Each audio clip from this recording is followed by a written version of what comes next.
Homework ఏం చేయాలి శ్రీ ఈసారి? గురుభ్యో నమ. అపకులమైంతిం చక్రమధ్యస్ఫురంతి మధురమధుపంతిం కంటకాన్ భక్షయంతిం ధృతిమపహంతిం సాధకాన్ పోషయంతిం బాధాచుంది సింహాగణాధిపతిన Shri Mahasaraswati. All right, start చేయండి.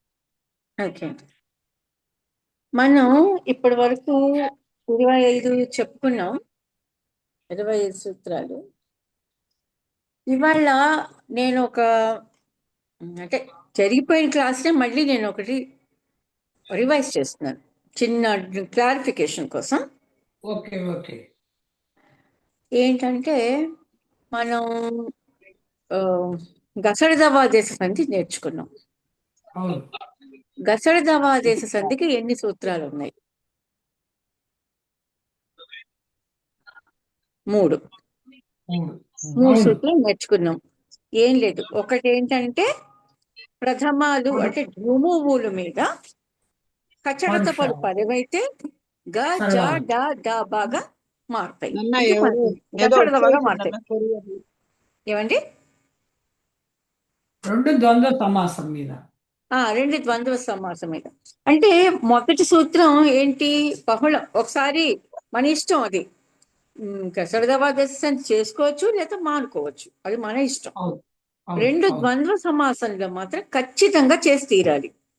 ఎప్పుడైనా అన్నదమ్ములు ఉంటే కూరగాయలు దాగానే మారుతుంది. ఇది. మూడోది ఏంటి? తెలుగు పదాల మీద సంస్కృత పదాలు వస్తే పరమైతే కనుక అది పరుషాలైనా కానీ మారుతుంది. ఇది మనకి ఎక్కడి దాకా క్లియర్ అయింది. ఇప్పుడు మనకి ధృత సంధిలో ఏమొస్తాయి? కచట తపలు గజడదబలుగా మారుతాయి కదా. గజడదబా దేశంలో కచ్చట దెబ్బలు గ స డ ద వాగా మారుతాయి. అంటే చిన్న తేడా ఉంది. గజడదబ గసడదబ, ఇక్కడ మనం కన్ఫ్యూజ్ అవుతాం. సో ఆ కన్ఫ్యూజ్ ని కొంచెం క్లియర్ చేద్దామని ఇవాళ క్లాస్ తీసుకుంటాం. అంటే గ ద, ఇది యాక్చువల్గా చెప్పాను, మళ్ళీ వాళ్ళు చెప్తున్నాను. ఒకరికి, మన మిత్రుల్లో ఒకరికి డౌట్ ఉంది కాబట్టి చెప్తున్నాను. గా ద డ, ఈ 3 కామన్ గా వస్తాయి. ధృత సంధిలోనూ కామన్ గా వస్తాయి, గసడదవాదేశంలో కూడా కామన్ గా వస్తాయి. కామన్ గా రాను 2, ఒకటి సా, ఇంకోటి వా. అంటే అక్కడ జా బా వస్తాయి, ఇక్కడ సా బా వస్తాయి. ఇక్కడ దాకా క్లియర్ గా ఉందా? పిఎన్ గారు ఉన్నారా మీరు? ఓకే. ఇప్పుడు నేను ఒకటి అడుగుతాను. వాడు కొట్టాడు అనే పదాన్ని మనం ఎలా తీసుకుంటాం? ఏ సంధిలో రాసుకుంటాం చెప్పండి? వాడు, డు అన్నది డూమువుల్లో డు అంటే ప్రథమం మీద కా అన్నది పరుషం పదమైంది. వాడు కొట్టే లేదా వాడు గొట్టే ఎట్లా అని చెప్పచ్చు. 2 బహుళం. వాడు కొట్టే అనొచ్చు, వాడు గొట్టే అనొచ్చు. అది ఏమవుతుంది? గసడ దవాదేశ సంధి అవుతుంది. ఇప్పుడు ఇక్కడ అరసున్న పెట్టాలా వద్దా? ఇది ఎవరైనా చెప్పండి. పెడితే ఎందుకు పెట్టాలి, పెట్టకపోతే ఎందుకు పెట్టకూడదు? వా తర్వాత అరసున్నా పెట్టాలి. అది పెట్టాలైతే నేను చెప్పలేను. అది కాదు, అది పదగతంగా ఉందండి. అది ఇప్పుడు మనం వాడట్లేదు. 100 సంవత్సరాల నుంచి పదగతంగా వచ్చిన అరసున్నాలు మనం పట్టించుకోవటం లేదు. తర్వాత వాడు తర్వాత కొట్టే ఉంది కాబట్టి, కో పరుషం కాబట్టి డూ తర్వాత అరసున్నా పెట్టాలా వద్దా? పెడితే ఎందుకు పెట్టాలి, పెట్టకపోతే ఎందుకు పెట్టకూడదు? ఇది నేను ఒకసారి చెప్తాను చూడండి. వాడు కొట్టే లేదా వాడు గొట్టే, ఆ 2 సరళ చేసింది గసడదవలు, దానికేం ప్రాబ్లం లేదు. కానీ అరసున్నా పెట్టి గొట్టే అంటే వాడుని గొట్టే అన్నప్పుడు అక్కడ ధృతం ఉన్నట్టు వాడిని కొట్టే లేదా ఆ టైప్లో అది యాక్టివ్ వాయిస్ ప్యాసివ్ వాయిస్ లోకి వెళ్ళిపోతుంది. వాడని కొట్టే అంటే మనం వాడు కూడా కొట్టే అని అర్థంలో తీసుకున్నప్పుడు అది ధృత సంధిగా మారుస్తున్నాం. అంటే ఏంటి? గసడదవాదేశ సంధి, ఆ సంధిని మనం, అంటే ఇది వేరే సంధి, ధృత సంధిగా మార్చుకున్నాం. ఎందుకు అంటే మనం వ్యాకరణ పరంగా మనం సాధించుకుంటున్న ధృతం, అది ఒరిజినల్ గా లేదు. ఎప్పుడైతే ధృత సంధి వస్తుందో అప్పుడే అరసున్నా వస్తుంది. ఇది మీరు గుర్తుపెట్టుకోవాలి, రాసుకోండి. బాగుందండి. అరసున్నా ఉంటేనే ధృత సంధి ఉన్నట్టు లెక్క, అదే సరళ దేశ సంధి ఉన్నట్టు లెక్క. లేదు అంటే లేదు, అది గసడ దేశ సంధి అవుతుంది. ఓకే. అది సూత్రం లాగా ఎందుకంటే చెప్పండి. ఆ ఆ సూత్రం లాగా చెప్తారా? సూత్రం లాగా చెప్తా. ప్రజ గారు ఒక్క నిమిషం అండి, ఈ అరసున్నది ఒక్కసారి మళ్ళీ ఎక్స్ప్లెయిన్ చేయరా ప్లీజ్? అరసున్నా అంటే ధృతాన్ని మనం అరసున్నాగా, నిండు సున్నాగా, పొల్లుగా మార్చుకుంటాం. అంటే అరసున్నా గాని, నిండు సున్నా గాని, పొల్లు గాని ఉంది అంటే అక్కడ అర్థం ధృతం ఉంది అని అర్థం. అంటే ఇప్పుడు అరసున్నా ఉంది అంటే అక్కడ నువ్వు ఉంది అని అర్థం అన్నమాట. సో వాడు అరసున్నా పెట్టి గొట్టే అన్నాం అనుకోండి, వాడు కూడా కొట్టాడు. అక్కడ నూని అంటే కూడా అనే అర్థాన్ని మనం ధృతంగా తీసుకుంటున్నాం. అంటే నువ్వు ఉన్న ప్రతిసారి కూడా అని కాదు. కానీ ఇక్కడ మనం వ్యాకరణ పరంగా మనం సాధించుకున్నది. ఎందుకంటే డూము ఊలులో ధృతం లేదు, అసలు లేదు. కానీ మనం సాధించుకున్న ధృతం అది. ఇలా ధృతం వచ్చినప్పుడు, ధృతం ఎప్పుడున్నా కూడా దానికి ఒక రూల్ ఉంది. ఏంటంటే పరుషాలు సరళాలుగా మారిపోతాయి. ఖచ్చితం అన్నమాట ఇది. ఇప్పుడు అయితే మనం ఇలా పెట్టుకోవచ్చు కాబట్టి నేను నాకు వాడు కూడా కొట్టాడనే అర్థంలో నేను నువ్వు తెచ్చుకోవడానికి నేను అరసున్నా పెట్టుకున్నాను, లేదా వాడు నువ్వు కొట్టాను కూడా రాసుకున్నాను, అది నా ఇష్టం. ఇలా ప్రతిసారి నువ్వు కలుపుకోవచ్చా? కూడదు. ఎందుకని? ఆ పదాన్ని బట్టి ఉంటుంది. ఇప్పుడు ఎట్లా మొన్న మీరు అది ఇచ్చారు కదా, అందుకనే ఇవాళ క్లాస్ తీసుకున్నది. మొన్న సమస్య గురించే ఇవాళ క్లాస్. నేను మీకు ఒక ఉదాహరణ చెప్తాను, చిన్న ఉదాహరణ చెప్తాను. అర్థమైంది. చిలుకుము చల్ల, ఇది ఒక పదం. ఒకటి చిలుకుము చల్ల, ఇంకోటి పలుకుము తీయగా. ఇప్పుడు ఈ రెండు పదాలని మనం ఎలా మార్చుకోవచ్చు, ఎలా రాయి? ధృత సంధిలో రాదు ఇక్కడ. చిలుకుము చల్ల, ఓన్లీ ప్రథమా విభక్తిలో డూములే వచ్చినాయి, అది ధృతం కాదు అని నా ఉద్దేశం. ధృతం రాలేదు. సరే, చిలుకుము ప్లస్ చల్ల, దీన్ని ఎలా రాసుకోవచ్చు? దశరథ దేశ సంధిలో ఎలా రాసుకోవచ్చు? చిలుకుము గొట్టెను, చిలుకుము చల్ల, చిలుకుము సల్ల. దీన్ని నేను అరసున్నా కలిపి ఎందుకు రాసుకోడు? ఇందాక నేను వాడును కొట్టి అన్నాను, చిలుకుము సల్ల. ఇప్పుడు నేను దీనికి మార్చుకోగలగనా లేదా అది చెప్పండి. కూడదు, తప్పు. సరళ శేష సంధి చెయ్యాలంటే చిలుకుము ను చల్ల. ఎందుకని? అరసున్నా పెట్టాలి. చిలుకుమున్ అది అర్థం మారుతుంది, చిలుకుమున్ జల్ల అవుతుంది. అరసున్నా పెట్టుకుని చిలుకుము అరసున్నా పెట్టి జల్ల రాయచ్చా? అది అదే రాయకూడదని చెప్తాను. చిలుకుమున్ జల్ల అవుతుంది కదా, అయిపోయింది కదా, చిలుకుము అక్కడ పదం అయిపోయింది. ఇంకా దానికి మళ్ళీ సాగదీయాల్సిన అవసరం లేదు, అర్థం మారుతుంది. అది ఏమవుతుందంటే ఇప్పుడు నేను ఈ అరసున్న చిలుకుము అరసున్నా పెట్టిన అరసున్నా బదులు నువ్వు అన్నా పెట్టుకోవచ్చు కదా. చిలుకుమును జల్లా అన్నాను అనుకోండి, అర్థం ఉంటుందా? పదానికి అర్థం లేదు. అందుకని నేను చెప్తా ఉంటాను, అరసున్నాలు ఎక్కడ పడితే అప్పుడు, ఎప్పుడు పడితే అప్పుడు, ఎలా పడితే అప్పుడు అలా పెట్టకూడదు. దాని అర్థాలు మారిపోతాయి, లేదంటే అసలు అర్థమే లేకుండా పోతుంది.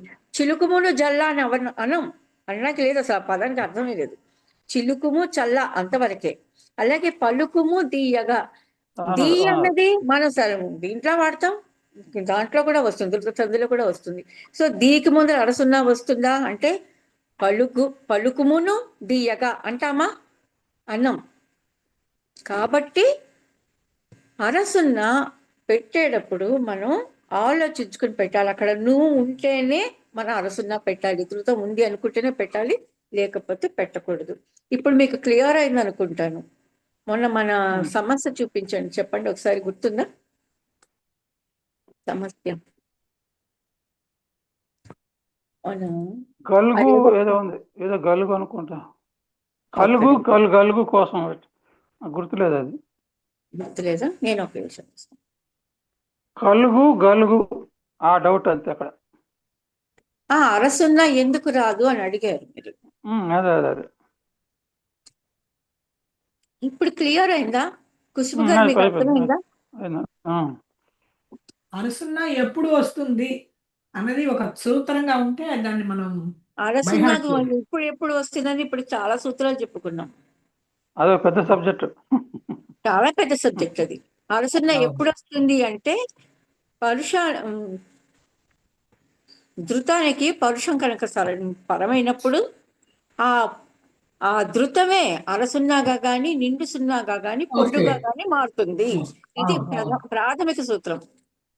ఓకే. ఇది ప్రాథమిక సూత్రం. అయితే ఒక్కొక్కసారి అరసున్నాగా వస్తుంది, ఒక్కొక్కసారి నిండు సున్నాగా వస్తుంది, ఒకసారి పొల్లుగా వస్తుంది, ఒకసారి అలా ఏకోకుండా నువ్వుగానే ఉంటుంది. మనం ఇన్ని సహజంగా. నేర్చుకున్నాం. తాను తాను చదివే అనాలి, తాను చదివే అనకూడదు, అది తప్పది. తాను చదివే స్థిరముల ముందు అరసన రాదు, తా అది కూడా ఉంది కదా. చదివే. ఏమండి? స్థిరముల ముందు అరసన రాదు, అదే గుడ్డి గుర్తు. స్థిరముల ముందర అరసున్నా రాదు. స్థిరాలు ఇక్కడ అది ధృతం కాదు కదా అసలు. మనకు అసలు ప్రశ్నే లేదు. అదే అదే. అక్కడ అరసున్నా రానే రాదు. అరసున్నా అన్నది ఒక్క ధృతం మాత్రమే వర్షాలు. అరసున్నా మారుతుంది. స్థిరాల ముందర ఎప్పుడైనా సరళాల ముందర వస్తే కనుక అది ఎప్పుడైనా, అది రేర్ కండిషన్ లో నిండు సున్నాగా మారుతుంది తప్ప అరసున్నాగా ఎప్పుడూ మారదు. అంటే ధృతం ఎప్పుడైనా 3 రకాలుగా మారుతుంది. ఒకటి అరసున్నాగా, 2 సున్నాగా, 3 పొల్లుగా. ఇది మనకు తెలుసు. ధృతం లేని సమయంలో ఎప్పుడైనా, అంటే ధృతం ఉంటుంది, ఎప్పుడైనా సరళం పరమైతే, సరళం కానీ యుక్ సరళం, యుక్ వర్గాలు ఉన్నాయి కదా, అవి పరమైనప్పుడు, అంటే మహాప్రాణ అక్షరాలు కానీ సరళాలు కానీ పరమైతే ఎప్పుడైనా ఏదైనా ఒక కేసులో సున్నాగా మారే అవకాశం మాత్రం ఉంది. అంతేగాని అరసున్నాగా ఎప్పుడూ మారదు. అరసున్నా ఒక్క పరుషాలకు మాత్రమే, పరుషాలు ఉన్నప్పుడే అరసున్నాగా మారుతుంది. మారేది కూడా ధృతమే.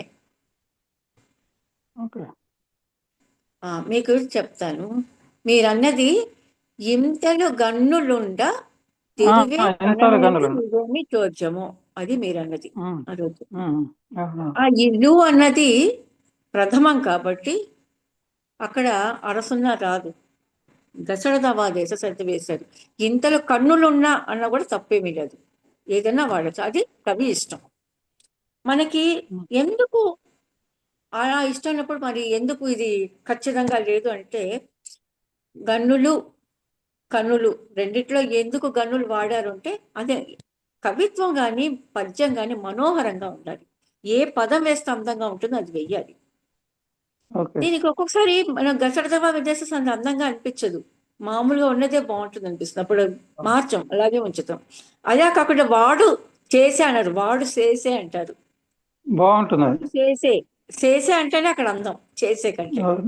అలా ఒక్కొక్కసారి దశరథవ దేశం వల్ల అందం వస్తుంది ఆ పదానికి, అందువల్ల అలా మారుస్తారు. లేకపోతే అలాగే ఉంచుకోవచ్చు, తప్పేమీ లేదు. ఇది మనకి క్లియర్ అయింది కాబట్టి మనం మామూలుగా రెగ్యులర్ దానికి వెళ్ళిపోదాం. నేను మీది తీసానా, ఇది సంజ్ఞా పరిచ్ఛేదం నోట్స్.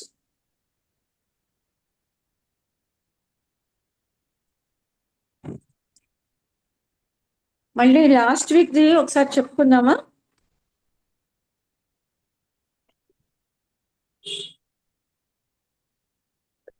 స్త్రీ సమాలు అవి చెప్పుకుంటూ ఆగిపోయింది లాస్ట్ టైం.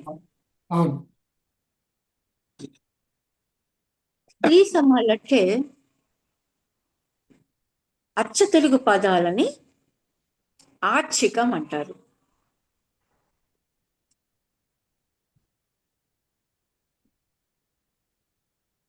ఆర్చిక పదాల్లో ఏ పదం అయినా సరే ప్రథమ విభక్తిలో ఉండాలి. డూమువులు అందులో ఉండి అది కూడా ఏకవచనంలో ఉంటే కనుక, అంటే ఇక్కడ కండిషన్ ఏంటి, ప్రథమా విభక్తిలో ఉండాలి ఒకటి, రెండోది ఏకవచనం. ఏకవచనంలో ఉండాలి. ఆ పదానికి విభక్తి లోపం వస్తే, అంటే డూమువులు అది ప్రథమా విభక్తే కానీ అక్కడ డూమువులు ఉండదు, అలాంటి సమయంలో అది స్త్రీ సమం అవుతుంది. ఓకే, అదే నాకు వచ్చే సందేహం వచ్చి. అది అది ఒక ఉదాహరణగా ఏమైనా చెప్పండి. చిగురు, ఇప్పుడు చిగురు అన్న పదం ఇచ్చాడు, అతనిచ్చిందే చెప్తున్నాను. చిగురులో ఇది ప్రథమా విభక్తిలో ఉంది కానీ అక్కడ డూమువులు రావు. చిగురు ప్రథమా విభక్తి ఎలా అంటున్నారు? ఈ తెలుగు పదాలన్నీ కూడా ప్రథమ విభక్తిలో ఉంటాయండి. మనం ద్వితీయ వాడు అది చేర్చుకున్నప్పుడు అది కూడా ఉంది కాబట్టి చిగురు అంటే అది అని వస్తుంది కాబట్టి మనం అనుకోవచ్చు అట్లా ప్రథమా విభక్తి అంతే. అని. ఇంకా ఎందుకంటే నాకు కూడా కరెక్ట్ గా తెలియదు ఇది. కానీ తెలుగు పదాల్లో మనకి వేరే విభక్తులతోటి చేత, ఇప్పుడు చిగురు చేత అనొచ్చు, చిగురుని అనొచ్చు. అంటే అక్కడ మీకు ప్రథమ ఉంటేనే ద్వితీయం కలుస్తుంది అవును. కదా. ఉమ్. అది ఇప్పుడు వేరే విభక్తులు ఏవి కనిపించట్లేదు మీకు. చిగురు చేత, చిగురు తోట, చిగురు కై, చిగురు నకై, చిగురు వలన, ఇలా ఏం లేదు. అది చిగురు, ఆ పదాన్ని నుంచి మనం వేరే విభక్తులకు వెళ్తాం. కానీ ఇప్పుడు దానికి కాబట్టి సర్వనామం ఏది వస్తుందన్న దాన్ని బట్టి కూడా అది ఏ విభక్తో తెలుసుకోవచ్చు కదా. ఇప్పుడు చిగురికి సర్వనామం మనం ఏది వాడతాము కాబట్టి అది అంటాం, అది వాడతాం వాడతాం కాబట్టి అట్లా కూడా రావచ్చు కదా ప్రథమ అది ఏకవచనం. కూడా రావచ్చు. నేను అలా అర్థం చేస్తున్నా. అయి ఉండొచ్చు, మీకు కరెక్ట్ అయి ఉండొచ్చు. నేను ఇలా అర్థం చేసుకున్నాను, అది కూడా మీరు చెప్పింది కూడా కరెక్ట్ అయి ఉండొచ్చు. నేను ఎందుకంటే ఆమె వాడు ఇట్లాంటివి వచ్చినప్పుడు ఓహో ఇది ప్రథమా విభక్తిని అర్థం ప్రథమ చేసుకోవాలని నాకు విభక్తి, అవును, అర్థమైంది. అవన్నీ ప్రథమ విభక్తి సర్వనామాలు. ఈ ప్రథమ విభక్తిలో ఇప్పుడు డూమువులు మిస్ అయ్యాయి, రావు. చిగురుము, చిగురుడు, చిగురులు అని అంటాం బహువచనం, కానీ బహువచనం కాదుగా, ఏకవచనం కావాలన్నాడు. ఏకవచనం ఉంటేనే అది స్త్రీ సమం అవుతుంది అన్నాడు. ఇక్కడి దాకా అర్థమైంది కదా. ఇప్పుడు మనం దీంట్లో మనకి ఆచక పదాల్లో 3 ఉన్నాయి. ఒకటి స్త్రీ సమం, రెండోది క్లీబ సమం అంటే నపుంసక లింగం. అవును, ఇప్పుడు చిగురు నపుంసక లింగంలోకి వస్తుంది. నపుంసక లింగం కాదండి, ఇది స్త్రీ సమమే. ఆహా, చిగురు అది అంటాం కదా. చెప్పేది ఇదే ఓకే, చెప్పాను, స్త్రీ సమం. ఇది స్త్రీ సమమే ఉంది. ఓకే. ఒకవేళ ఆ పదంలో మూ ఉందనుకోండి, మూ ప్రత్యయం చేరిందనుకోండి, అది క్లీబ సమం అవుతుంది. క్లీబం అంటే నపుంసకం. నపుంసక లింగం. ఆ.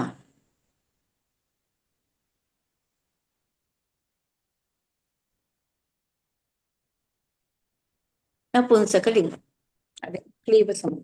ఇంకోటి ఏముంటుంది, పుల్లింగం. పుల్లింగం. దీన్ని ఏమంటారు, పుంలింగ తుల్యం అంటారు. పుంలింగ తుల్యం అంటే అవి స్త్రీ సమం, క్లీబ సమం, పుల్లింగ తుల్యం అన్నాడు. దీనికి పుల్లింగం అంటే మనకి చాలా ఈజీ గుర్తుపెట్టడం, డూ చేరితే పుల్లింగం.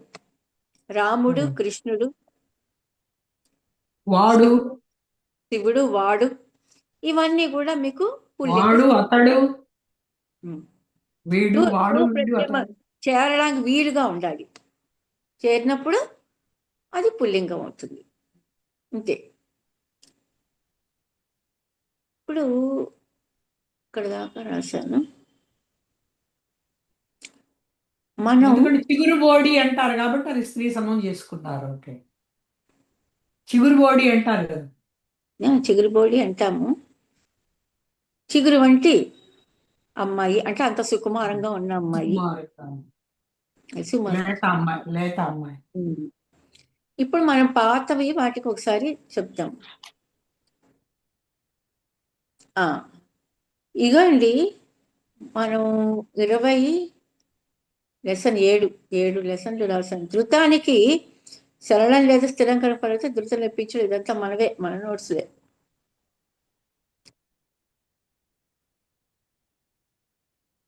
నేను ఇందులో మీకు ఏం చేశానంటే ఒక 2 ఉదాహరణలు ఇచ్చి వదిలేస్తాను, మిగతావి మీ చేత ప్రాక్టీస్ చేస్తాను, అప్పుడు మీకు గుర్తుంటుంది, లేకపోతే కష్టం.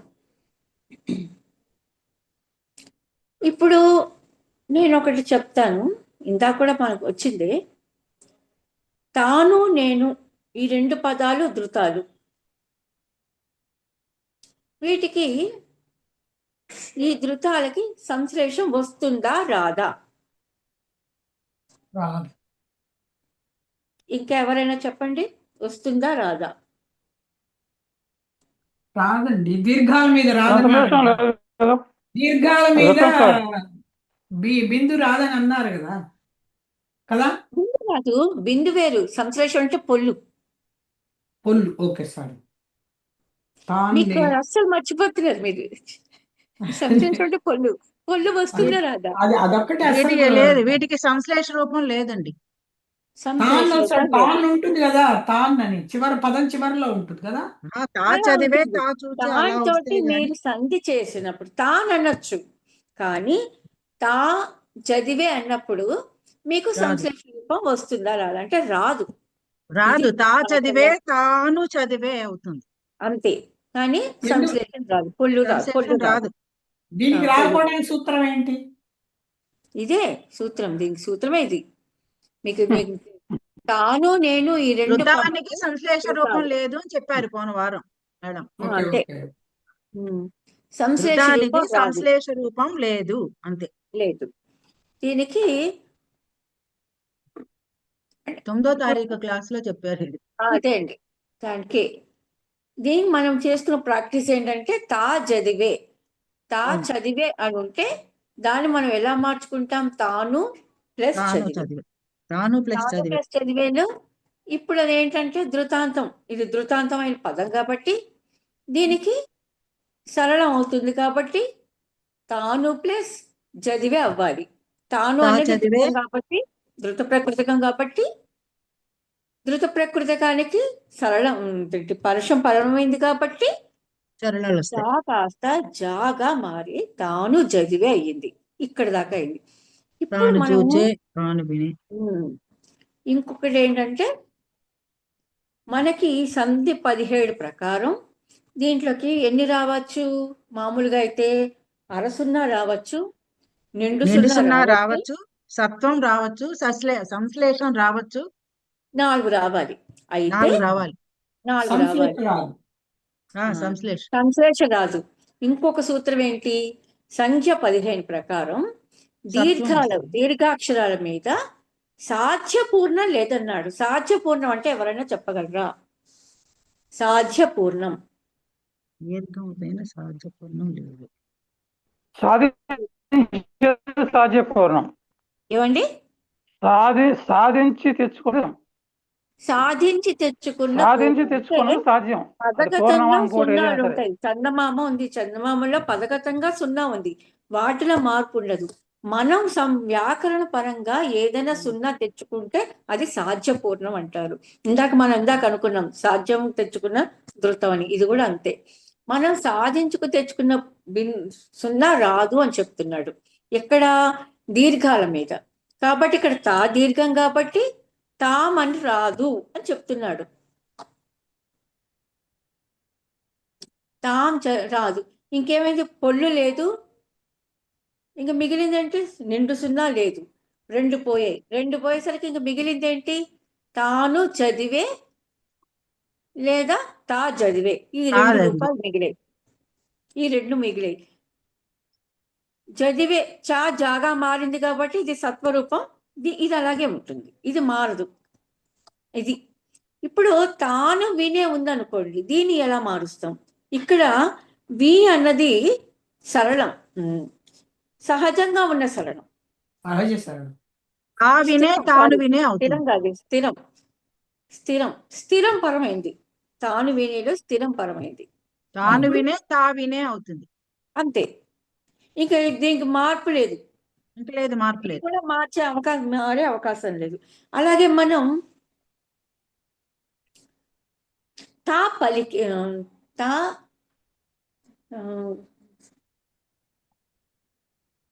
తా చల్లనైన వాడు, లేకపోతే తా చక్కనైన వాడు, తాను చక్కనైన వాడు. దీన్ని ఇప్పుడు చా ఎలా మారుతుంది? మారుతుందా మారదా? మారుతుంది కదా తాను ధృతం అది. కాబట్టి తాను చక్కనైన చక్కనైన వాడు, తాను చక్కనైన అది వాడు, తా చక్కనైన వాడు. చక్కనైన వాడు. పరుషాలు కదా, ఆ అది పరుషాలు కాబట్టి మర్చిపోయాను. మారుతుంది. మళ్ళీ పరుషమే ఇచ్చా కదా, సరళం ఇవ్వాలి.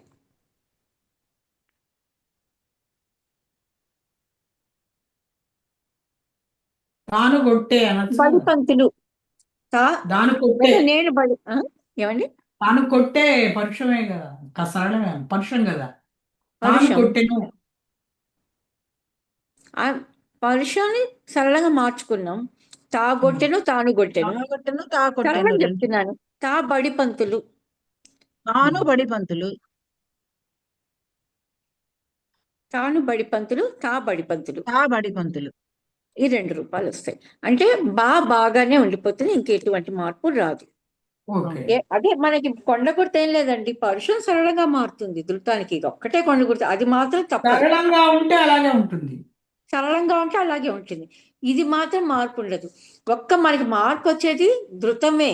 ఒక్కొక్కసారి అరసున్నాగా ఇది, ఒక్కొక్కసారి సున్నాగా, ఒక్కొక్కసారి పొళ్ళుగా వస్తుంది. ఈ సరళంగా మారిన తర్వాత ఏ రూపం ఉంటుందో ఆ జా అది మాత్రం మార్పు ఉండదు. జాగా మారితే ఇంకా మారదు, అది అలాగే ఉంటుంది. ఇది ఇక్కడ దాకా అర్థమైంది కదా మనకి.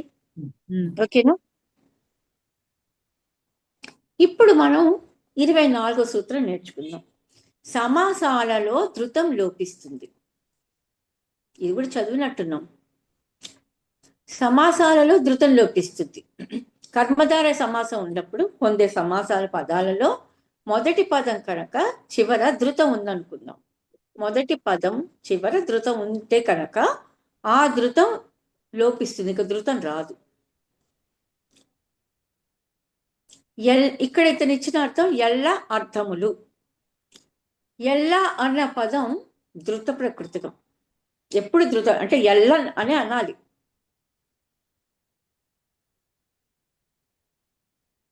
ఎల్లన్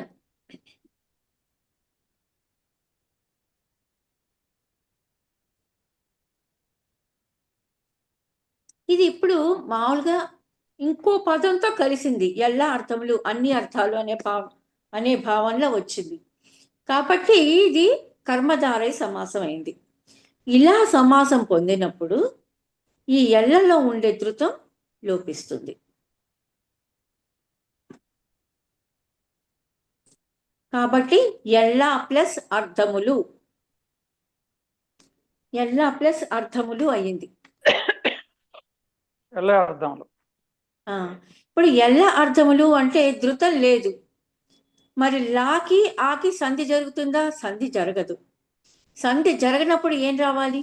ఎవరన్నా చెప్పగలరా? ఎడాగము వస్తుంది. కాబట్టి ఎల్ల అర్థములు అయింది. అంటే ఇక్కడ ధృత సంధి కాస్త ఎడాగమ సంధిగా మారిపోయింది. అది అలాగే ఎల్ల కలుషములు అన్నాడు. ఎల్ల కలుషములు, ఎల్ల ప్లస్ కలుషములు, ఎల్ల కలుషములు అలాగే ఉంటుంది, ఇంకా మార్పు రాదు. ఎల్ల కలుషంతో సమాసం కలిసినప్పుడు మారదు. మీకు ఎల్ల తర్వాత వేరే పదం వచ్చిందనుకోండి, ఎల్లలో ధృతం ఉండదు. అది మనం గుర్తుపెట్టుకోవాలి. సమాసాలలో ధృతం ఉండదు, మారదు. అప్పుడు గస సంధి కానీ ధృత సంధి కానీ రావు. ధృతం లోపిస్తుంది. అంటే ఇప్పుడు మనకి మీకు గసడదవాదేశ సంధి అంటే ధృతం లేకపోతేనే కదా గసడదవాదేశ సంధి. సో అది గసడదవాదేశ సంధి ముందరే కాదు. ఇప్పుడు ధృతం కూడా లోపించింది కాబట్టి ధృత సంధి కాదు. రెండు లేవు కాబట్టి అక్కడ సంధి జరిగితే సంధి జరిగే అవకాశాలు అయితే ఎడాగమం వస్తుంది. లేకపోతే పరుషం అనుకోండి, పరుషంగానే ఉండిపోతుంది. అది ఇప్పుడు మనం ఇంకేమన్నా ఉన్నాయంటే ఇది 25 ఇప్పుడే చెప్పుకున్నాం మనం. దీన్ని బేస్ చేసుకుని 24, 25, 26 బేస్ చేసుకుని మనం 22వ సూత్రం చేసుకున్నాం. ఆ 22వ సూత్రం అర్థం కావడం కోసం మళ్ళీ ఇది చెప్తున్నాను. నేను అది రాయలేదు ఇక్కడ. 22వ సూత్రం అన్ని రాసేస్తాను అనుకున్నాను నేను. అటా ఎక్కువ చూడు.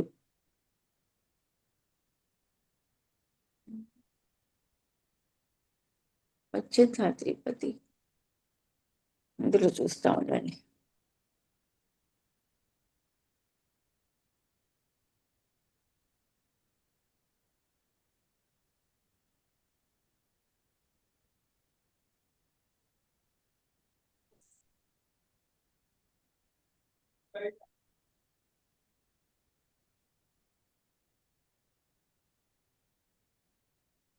ఓకే, మీకు గుర్తుందా? రాసుకున్నారా? 22వ సూత్రం చెప్పాను. 22వ సూత్రం ఆటాయికస్తుడు. తొలి ఆ, హ్రస్వం మీద ఖండ బిందువుకు ధృతము లోపం ఉండదు అని చెప్పారు. ఆ, ఆ తొలి హ్రస్వం మీద ఖండ బిందువునకు ధృతంబునకు లోపం లేదు. ధృతానికి కందోయి చెప్పుకున్నాం. చెప్పుకున్నాం.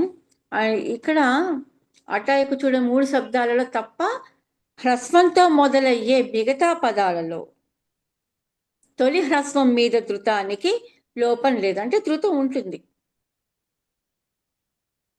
ఇప్పుడు దీనికి మనం ఉదాహరణగా ముంగొంగు చెప్పుకున్నాం. ఇది ఎందుకు చెప్తున్నానంటే అప్పుడు 24, 25 సూత్రాలు దీని తర్వాత వచ్చాయి ఇవి. ఇప్పుడు మళ్ళీ అందుకని ఆ సూత్రాలు ఒకసారి చెప్పి ఇప్పుడు మళ్ళీ ఇది చెప్తే మీకు క్లియర్గా ఉంటుందని చెప్తున్నా అంతే. ముంగొంగు అంటే ముందు ప్లస్ కొంగు. సమాసాలలో ప్రాతాదుల తొలి అచ్చు మీద వర్ణంబులకెల్లా లోపంబు బహుళంబుగా నగు. అంటే సమాసాలలో ప్రాతాదులు అని ఉన్నాయి కొన్ని. ఈ ప్రాతాదులలో తొలి అచ్చు మీద ఏవైతే వర్ణాలు ఉంటాయో ఆ వర్ణాలన్నీ కూడా లోపిస్తాయి అంటున్నాడు. అంటే బహుళం, ఒకసారి లోపించవచ్చు, లోపించిపోయే రూపం కూడా ఉంటుంది. ఇప్పుడు ఇక్కడ మనం లోపించిన రూపం తీసుకుంటున్నాం. లోపించిన రూపం తీసుకుంటే ప్రాతాదులు అంటే కొత్త పాత ఇవే ప్రాతాదులు. లేత కొత్త అవి కొన్ని ఉన్నాయండి. ఓకే. అది ఎప్పుడో 36 సూత్రంలో ఉంది, ఉమ్. అందులో వస్తాయి. సరే మనం ఏంటంటే ఇప్పుడు మనకు అర్థం చేసుకోవాల్సింది ప్రాతాదులు అనే కొన్ని పదాలు ఉన్నాయి. ఇప్పుడు చెప్పారు కదా మేడం, ప్రాత, కొత్త, చేత అని కొన్ని పదాలు ఉంటాయి. ఆ పదాలలో తొలి అచ్చు మీద వర్ణములన్నీ కూడా తొలి అచ్చు మీద వర్ణాలన్నీ కూడా అన్నీ కూడా లోపిస్తాయి. లోపించినప్పుడు బిందు పూర్వకతో ఉన్నదు అంటే మూ తర్వాత సున్నా ఉంది, ఆ సున్నా నుంచి దు ఎన్నైతే ఉన్నా అన్ని కొట్టిపోయాయి. ముందులో మూ ఒక్కటే మిగులుతుంది. మూ ప్లస్ కొంగు. బిందు పూర్వక దు ఎగిరిపోయింది అని చెప్పాడు. బిందు పూర్వక సున్నా అంటే బిందు పూర్వక దు అంటే మిగిలింది అక్షరం మూ ఒకటే ఒకటే ఉంటుంది. మిగిలింది. మూ ప్లస్ కొంగు అయ్యింది. అలా మిగిలిన దానికి పరుషాలు కనుక పరమైతే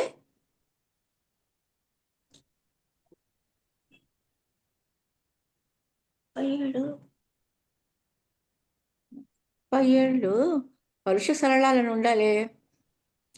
పరుష సరళాలు పరమైతే అని ఉండాలి. నూ చేరుతుంది మూ తర్వాత. అలా మిగిలినప్పుడు అంటే ఒరిజినల్గా సంధిలో మనకి పదంలో మూ కాదు, అది మనం సాధించుకున్న మూ అది. ఇలాంటి అప్పుడు దానికి కనుక పరుషం పరమైతే నూ వచ్చి చేరుతుంది.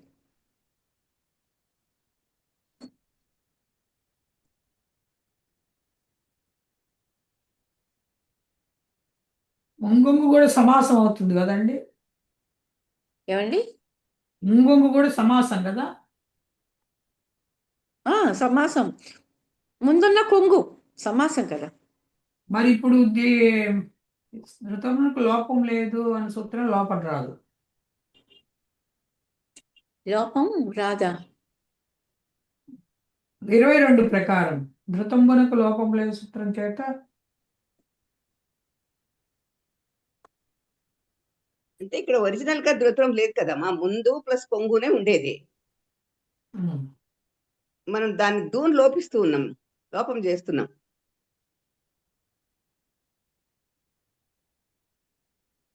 మీకు ముందులో దు అన్నది, ముందు పదంలో దు అన్నది ఏంటి? సరళం. మూ అన్నది ప్రథమం. ఇక్కడ ప్రథమం సరళం అన్నది కాదు, ముందు అని ఒక పదం తీసుకోండి. దీంట్లో అది ఎగిరిపోయింది, ముందు ఎగిరిపోయింది, మూ ఒక్కటే మిగిలింది. ఇప్పుడు ఈ మూ స్థిరమా పరమా పరుషమా అని అనవసరం మనకి.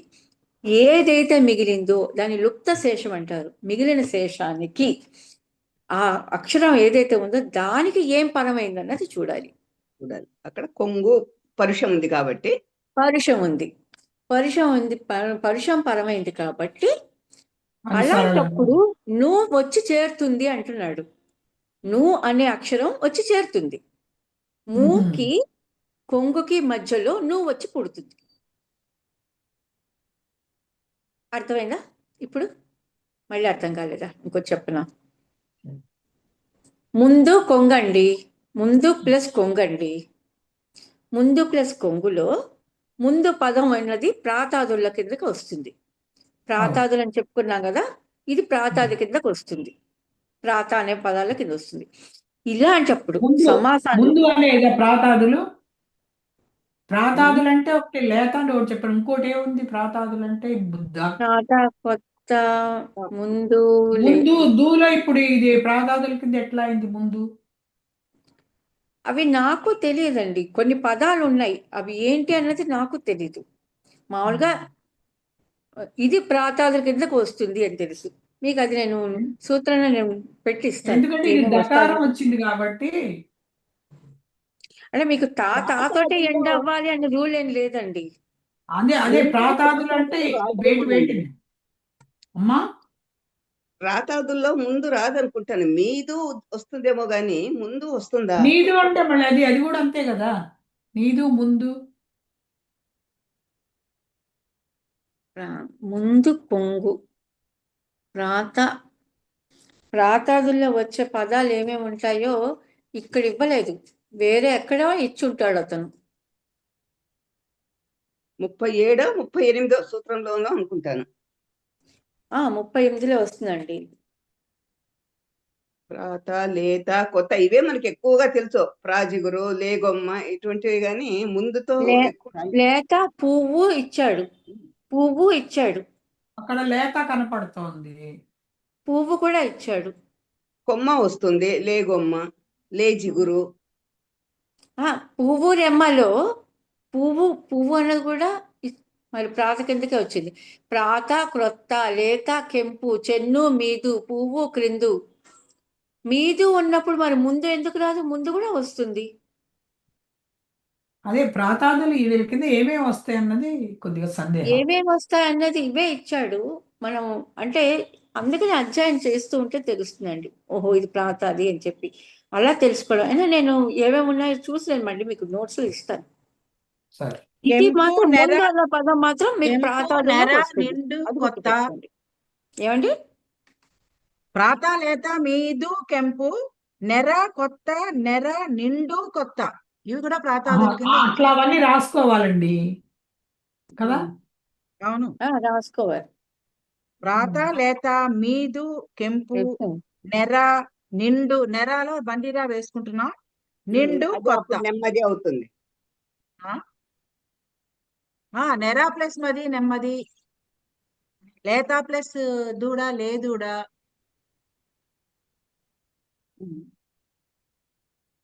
తర్వాత ప్రాత ఇల్లు ప్రా ఇల్లు అవుతుంది.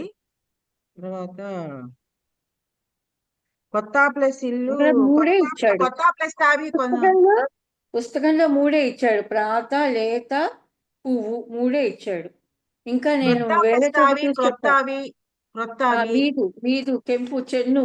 కెంపు ప్లస్ తామర కెందామర. కెంపు ప్లస్ ఛాయ కెంజాయ. కెంపు ప్లస్ ఛాయ. కెంపు ప్లస్ ఛాయ కెంజాయ. తర్వాత ఇచ్చిన ఈ పదాలు ఇచ్చాడు మీకు, ప్రాత, లేత, పువ్వు, మీదు, కెంపు, చెన్ను. 6 పదాలు ఇచ్చాడు. అలాగే మనం వాడుకలో తెలుసుకోవాలి తప్ప ప్రత్యేకం కొన్నే ఇస్తారు. క్రింది పదం ఉంది. తర్వాత ముందు, ఇప్పుడు దీంట్లో వీడు ముందు ఇచ్చాడు కదా, దీంట్లోనే మనకు ఉదాహరణలో కొన్ని కనిపిస్తాయి.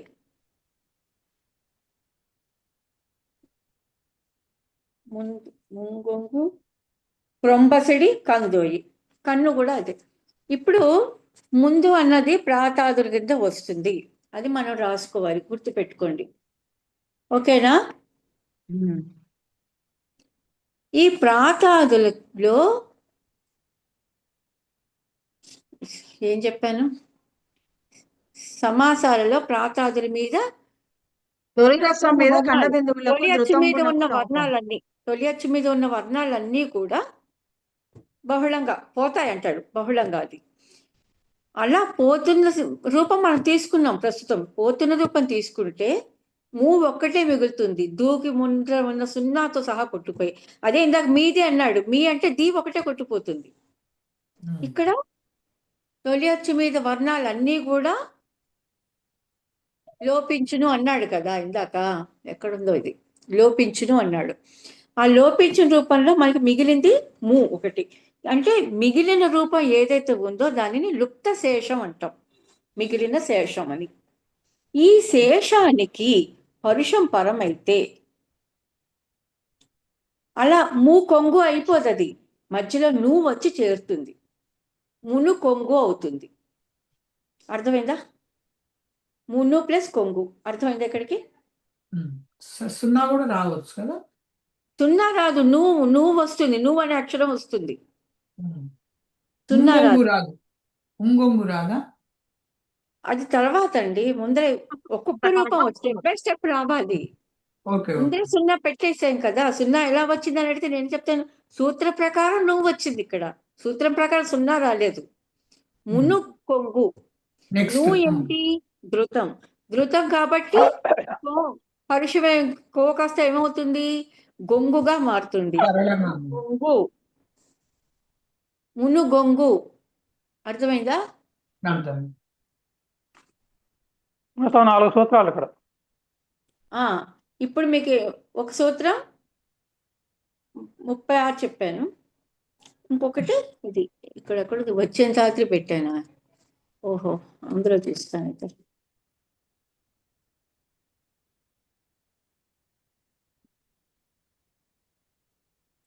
ఇప్పుడు దీని తర్వాత మనకు వచ్చే సూత్రం, మన ప్రజెంట్ సూత్రం ఏంటి? 22వ సూత్రం వస్తుంది. అంటే మొట్టమొదటి 36, తర్వాత 37, ఇప్పుడు 22వ సూత్రం ప్రకారం తొలి హ్రస్వం మీద ధృతానికి లోపం లేదు. తొలి హ్రస్వం మీద ధృతానికి లోపం లేదు అనే సూత్రం ఉంది కాబట్టి ధృతం ఉండి తీరాలి. ధృతానికి లోపం లేదు కాబట్టి మును గొంగు అలాగే ఉంటుంది. ఇప్పుడు సంధి 16 చేయండి. సంధి 16లో ఏంటి? ధృతం మీద పరుషం పరమైతే పరుషం సరళంగా మారుతుంది కాబట్టి మును గొంగు. ఇక్కడ దాకా మీకు వచ్చిందా? అర్థమైందా? అర్థమైందా అండి? ఇప్పుడు 17 ఏంటి? ఎన్ని రూపాయలు రావచ్చు? 17 ప్రకారం మనకు తెలుసు, అరసున్నా, నిండు సున్నా, సత్వ రూపం 4 రూపాయలు రావచ్చు. 4 రూపాయలు రావచ్చినంటే మున్గొంగు, అరసున్నా గొంగు ఇవన్నీ రావాలి. అయితే అవి వస్తున్నాయా రావట్లేదా అది ఇప్పుడు మనం చూడాలి. దీంట్లో సంధి 22 ప్రకారం ఏంటి? అరసున్నా రాదు. ధృతం ఉంది అన్నాడు. ధృతం ఉన్నప్పుడు మనం అరసున్నా పెట్టాం కాబట్టి అరసున్నా రాదు. మున్ను గొంగు అంతే, అరసున్నా రాదు. అయితే సంశ్లేషం రాదు. దీని ప్రకారమే సంశ్లేష కూడా రాదు. సంశ్లేష అంటే పొల్లు కూడా రాదంటున్నాడు. సంధి 22 ప్రకారం అరసున్నా పొల్లు 2 రావు. రాసుకోండి. సంధి 26 మనం ఇంకా అక్కడ దాకా రాలేదు. సంధి 26 ప్రకారం సమాసాలలో ధృతానికి సత్వం లేదు. సత్వం అంటే ఇక్కడ మారిన తర్వాత రూపం ఏంటి? గొంగు, మును. సత్వం కాదు, మారి తీరాలి. మును గొంగు, ఇది సత్వరూపం. ఈ రూపం కూడా రాదంటున్నాడు. ఇంకా మనకు మిగిలింది ఏముంది? నిండు సున్నా ఒకటే ఉంది. అంటే ధృతం నిండు సున్నాగా మారుతుంది. ముమ్ గొంగు అవుతుంది. ఇందా మీరు అన్నారు 0 0 0. ఈ రకం ఇన్ని స్టెప్స్ మీద మీకు ముమ్ గొంగు వచ్చింది. సంశ్లేష అర్ధబిందు ఒకటి కాదా? అర్ధబిందువు సంశ్లేష. ఇప్పటికి మీకు చాలా సార్లు చెప్పాను నేను. సంశ్లేష పొల్లండి, అక్కడ పక్కన రాసుకున్నారు మీరు చూడండి. అర్ధబిందువు అంటే ఇట్లా ఇది పెడతాము. అరసున్నా, అర్ధబిందు అంటే అరసున్నా. ఓకే ఓకే, రెండు తేడా. ఖండ బిందువు అన్నా అర్ధ బిందువు అన్నా అరసున్నా అవుతుంది. ఖండ అంటే ముక్క కదా, సున్నాల ముక్క ఏంటి? అరసున్నా. అరసున్నా. సంశ్లేష అంటే పొల్లు. పొల్లు.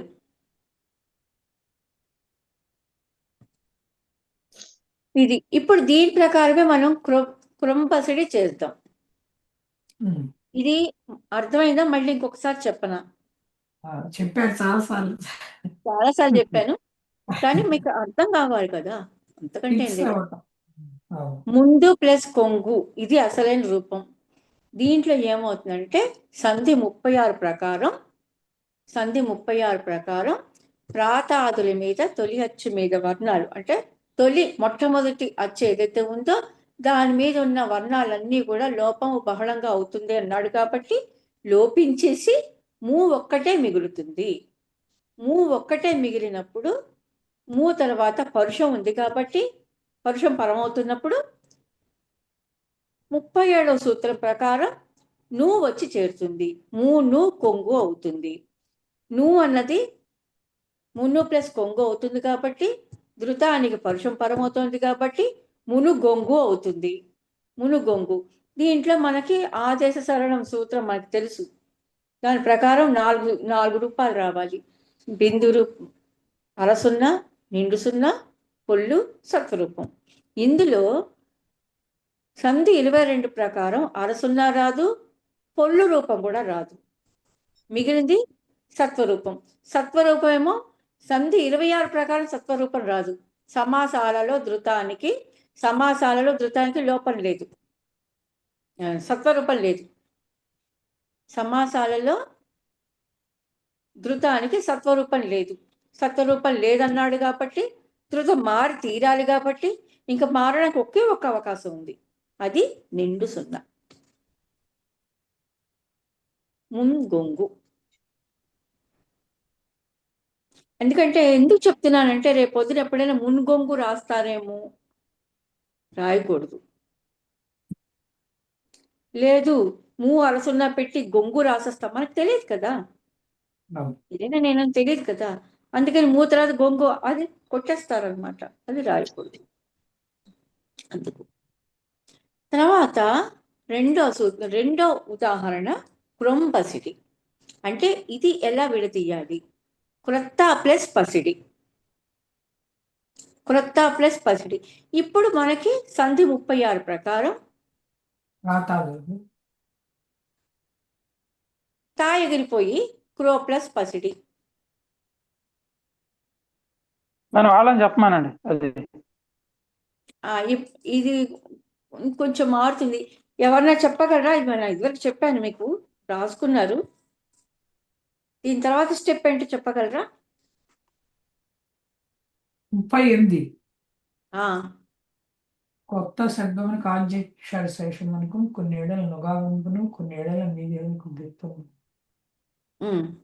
క్రొను ప్లస్ పసిడి. దీని అర్థం చెప్పండి. క్రొత్త శబ్దమునకు ఆద్యక్షర శేషమునకు కొన్ని ఎడల నుగాగము.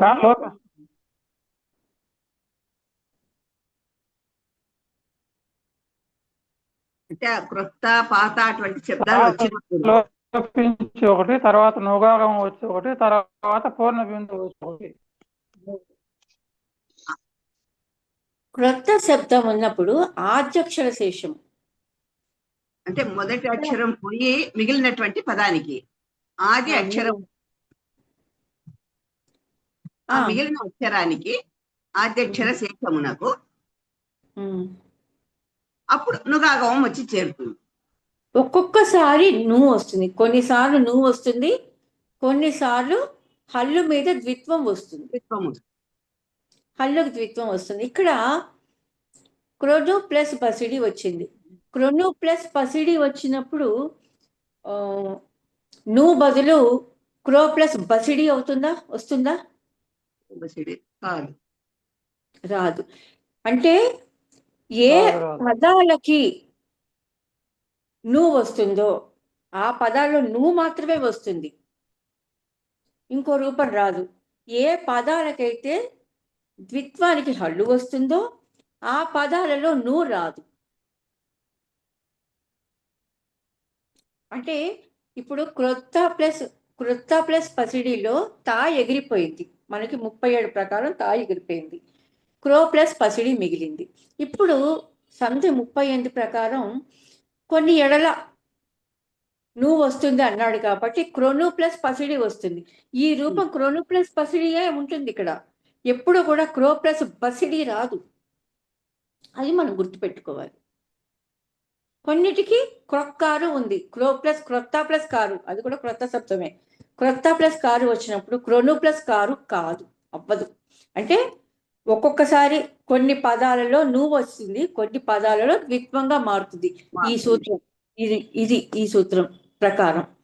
కాబట్టి ఎక్కడ ఏ పదాల్లో ధృతం వస్తుందో, ఏ పదాల్లో హల్లుకి ద్విత్వం వస్తుందో అన్నది మనకి తెలీదు. మనం పూర్వ కవుల రచనలు పరిశీలించి ఓహో ఈ పదానికి ఇది వస్తోంది, ఈ పదానికి ఇది వస్తుంది అని అలాగ మనం మార్చే అధికారం లేదనమాట. అంటే నేను క్రొంగారు అని రాయడానికి నాకు అధికారం లేదు, క్రొను ప్లస్ కారు క్రొంగారు అని రాయడానికి నాకు అధికారం లేదు. ఇది మనం చెప్పుకున్నాం. ఇది క్లియర్గా ఉందా లేదా అండి? ఇప్పుడు మీ పేరు చెప్తాను. మీ పేరు ఉప్పలపాటి కుసుమ కదా మీ పేరు? మీరు నాకు కుసుమ అని చెప్పారు, ఇంకా నాకు మీరు కుసుమే అనమాట. నా దృష్టిలో మీరు ఎప్పుడు ఉప్పలపాటి కాదు, ఓకేనా? ఇంకొకళ్ళకి ఉప్పలపాటి అని చెప్పారు, వాళ్ళకి మీరు కుసుమగానే ఉండిపోతారు కానీ ఉప్పలపాటిగానే ఉంటారు కానీ కుసుమగా రారు. ఎక్కడ కుసుమగా ఉంటారు, ఎక్కడ ఉప్పలపాటిగా ఉంటారు అన్నది అది మార్పు రాదు. అది మనం పరిశీలించుకుని అవి అలాగే చేసుకోవాలి, అంతే. గుర్తుపెట్టుకోవాలి. దానికి మనం గుర్తుపెట్టుకోవాలంటే ఏం లేదు. ఇప్పుడు ఈ క్రొంపసిడి మనం ఎలా ప్రాక్టీస్ చేసుకున్నాం, ఓకే. మనం గ్రంథాలు తిరిగేస్తాం కదా, గ్రంథాలు తిరిగేసినప్పుడు ఈ పదాలు వస్తూ ఉంటాయి, అది మనం నోటీస్ చేసుకుని గుర్తుపెట్టుకుని మనం ఆ పదప్రయోగం మనం చేస్తుంటే మనకు గుర్తుంటుంది, అంతే. వేరే మార్గం లేదు. అందుకనే పూర్వకవుల గ్రంథ రచన చదవాలి అంటారు. ప్రతి దానికి అదొక్కటే సొల్యూషన్ అండి. గ్రామర్కి ఎప్పుడు అదే సొల్యూషన్. ఇప్పుడు ఇందులో క్రొను ప్లస్ ఇక్కడ నువ్వు వచ్చి చేరింది అంటే మనం గుర్తుపెట్టుకోవాల్సింది ఏంటంటే పసిడి వచ్చినప్పుడు నువ్వు వచ్చి చేరుతుంది, అది బండ గుర్తు మనకి. ఇది మనం గుర్తుపెట్టుకోవాల్సిందే, క్రొను ప్లస్ పసిడి. ఇప్పుడు క్రొను ప్లస్ పసిడి అంటే నువ్వుకి ఏమొచ్చింది? పరుషం. ఇక్కడికి మీకు అన్ని వచ్చేస్తాయి, ఇంకేమీ లేదు. 16 ప్రకారం క్రొను ప్లస్ బసిడి, 17 ప్రకారం 4 రూపాయలు రావాలి కానీ రావు. సంధి 22 ప్రకారం సంశ్లేష పోయింది, అదే పొల్లు పోయింది, అరసున్నా పోయింది. సంధి 26 ప్రకారం సత్వము పోయింది, ఇంకా మిగిలింది ఒక్కటే క్రొంబసిడి, ఇంతే. పై దానిలాగానే కొంచెం తేడా ఉందంతే ఇందులో. ఇది కొంచెం కన్ఫ్యూజన్, ఎందుకంటే సంధి 38 ఒక్కటే సూత్రం 2 రకాలుగా అప్లై అవుతుంది 2 చోట్ల. అది మనం కొంచెం జాగ్రత్తగా గమనించుకోవాలి. మిగతా అన్ని పర్వాలేదు, అదే మనకు కొంచెం అలవాటు చేసాం అంటే ఆ సూత్రం మనకు అర్థమయ్యి బట్టి కొట్టేస్తాం అనుకోండి, ఓహో మనకు తెలియకుండా కరెక్ట్గా చేస్తాం. కానీ ఇది మాత్రం పరిశీలించగానే చేయడానికి లేదు, ఈ ఒక్క 38 మాత్రం అది కొంచెం కన్ఫ్యూజన్. ఇంకా 3వ సూత్రం కందోయి. సాధారణంగా ధృతం ఎలా ఉంటుందంటే ఒక పదగతంగా ఉండదు. కున్ లోపల ఇంకా అక్షరాల్లో ధృతాలు ఉంటాయి, ఒక్క కన్ను మాత్రం పదగతమైన ధృతం. ఇప్పుడు చేను ఉంది, చేను ధృతం కాదండి. చేనులో నువ్వు ఉంది కానీ ధృతం కాదు. పదగతం అది. పదగతం. పాడెను, అది కాదు, పాడెను ఓకే, అది క్రియాపూర్వకంగా వచ్చింది. ఇంకేముంటాయి?